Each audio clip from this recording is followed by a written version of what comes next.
না মধুর বৃন্দাবনে ওরে কে তারে শোধিবে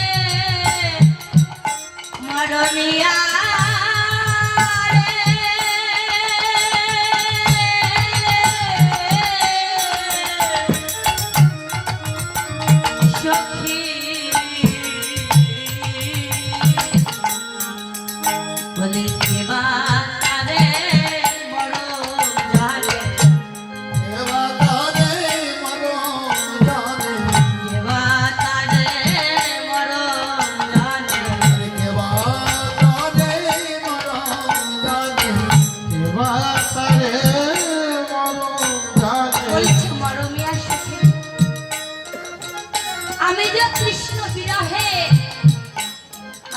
দেহ বিরহ হয়ে যাবে এই মধুময় মধুর বৃন্দাবনে।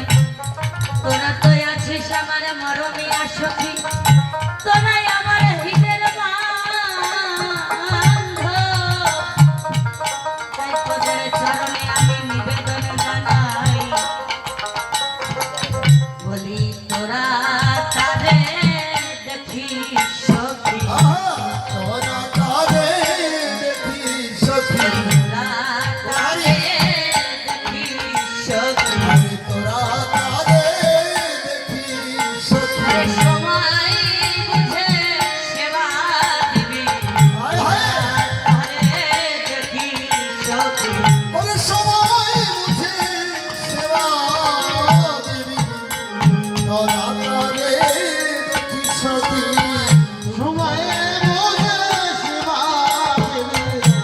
তোরা তাদের দেখিস দুঃখ জানো পাই না মধু, দুঃখ জানো পায় না দুঃখ জানো পাই না মধু, দুঃখ জানো পায় না সখী। বলেছে সখী রে, সখী মরমিয়ার সখী রে, আমি যখন আমার এই দেহ খাঁচা থেকে প্রাণ পাখিটা চলে যাবে তখন আমার এই দেহখানা কি করবি জানিস?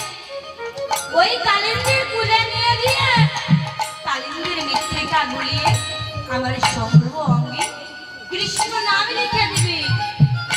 আর ওই কৃষ্ণ নামের পাশে একটি করে তুলসী পত্র দিবি। তা বলেছে মরমিয়া সখী।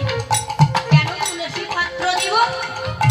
তা বলেছে সখী, ওই কৃষ্ণ নামের পাশে যদি একটি করে তুলসী পত্র দিস আর ওই কালিন্দির মৃত্তিকা গুলিয়ে দিস, তখন ওই দেহখানা আমার গোপী দেহ পরিণত হবে।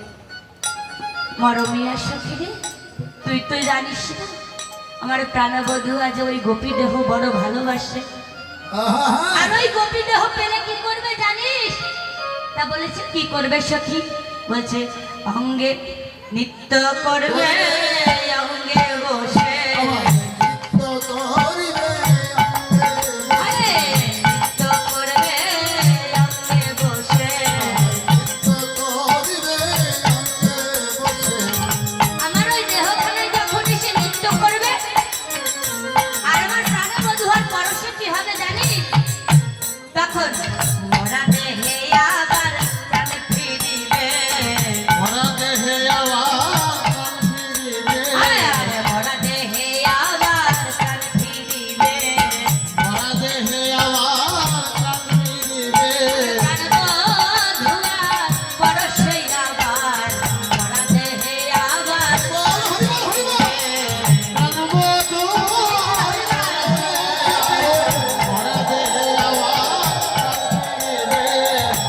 তা বলেছে মরমিয়া সখী রে, তারপর আমার দেহখানা কি করবি জানিস? তা বলেছে কি করব? ওই যা কামাল বৃক্ষ দেখা যাচ্ছে। তা বলেছে হ্যাঁ দেখা যায়, আমার ওই মারা দেহখানা ওই কামাল বৃক্ষের ডালে গিয়ে বাঁধবি। তা বলেছে সখী, তুই তো মরেছিস মরেছিস, তুই তো পাগলও হয়ে গেছিস। তা বলেছে কেন? কেন বল সখী? তা বলেছে গোবিন্দের ওই অপ্রাকৃত সৃষ্টি কত কাকপক্ষী ওই কামালের বৃক্ষের ডালে গিয়ে বসে, আর ওই কাকটি ভর্তি রাত্রি ধারা তুমি তো দেহ ফেলে আগে খাই দুটি নয়নের তারা, আরে যদি ওই দুটি নয়নে খেয়ে যায় কেমন করে তুই তোর প্রাণী গোবিন্দকে দর্শন করবি? হরিবল হরিবল। অনেক সময় থেকে আমার কাছে নোটিশ এসেছে বাবা,